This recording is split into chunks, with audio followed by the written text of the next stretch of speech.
it's great to have a teacher who's been through all of it. You know, it's just it's really amazing to have someone who can really say, I saw Abraham Lincoln get shot. Stuff like that. It's really it's great. I don't think you could define Dr. Cahn in a few words. It would take a whole movie like Citizen Cahn to define him. But Dr. Cahn's the type of guy who you want as your American history teacher and also as your father-in-law. It's just, he's got everything. He's got the knowledge, the power, the will, a fashionista. He's got it all, Doc. He's got it all.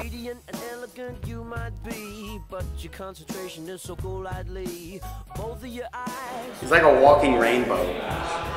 It's the only way I can think of it. An unbeatable sense of style and fashion. And then tells it like it is. Part-time comedian, part-time history teacher. He is just a man that, he's a great man. It's hard to define such a great man. He's a figure that I would want to teach my children in the ways of life. He is a bald man I respect. A bald man that has taught me a lot about history, about fashion, about basically everything that I will ever need to live a life in modern times. You can't define Dr. Cahn in a box. I mean...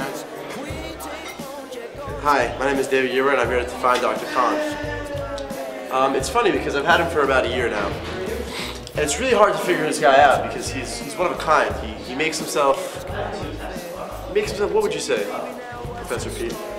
He's the best dresser in the school. By far, yeah. Most flamboyant. Would you say that he's a Darth Vader? Or? He's absolutely a Darth Vader. When I think about Dr. Cahn is Woodstock. He may not remember too much about Woodstock, but he was there and he had a good time. I saw, George Washington get inaugurated, stuff like that. The Boston Tea Party, that's one of his favorite memories.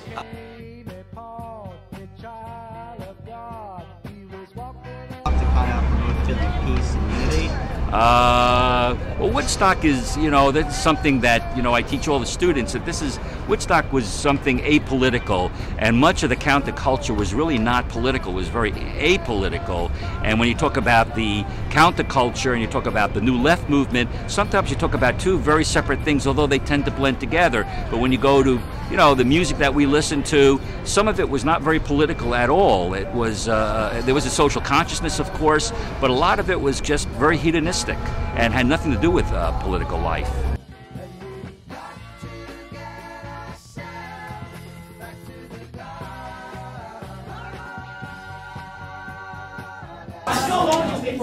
Well, first of all, I think that from now on, every May 28th should be a national holiday. Today's May 27th. But every May 28th, which is tomorrow, which is his real birthday, should be a national holiday.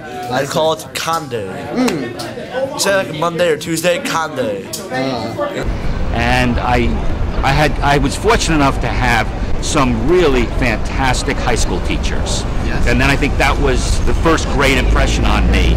I think 3 out of my 4 high school teachers were absolutely magnificent, and I fell in love with history. I loved history from grammar school on, from middle school, but in high school it really caught on. Basically, to me, Dr. Cahn he's my life, basically, because without him I wouldn't be able to grow. How do you mean? I mean, like his history class, like I learned a lot from him. He's a very educated man, knows how to put himself together. He might, if you say, make other teachers look bad with how good he is.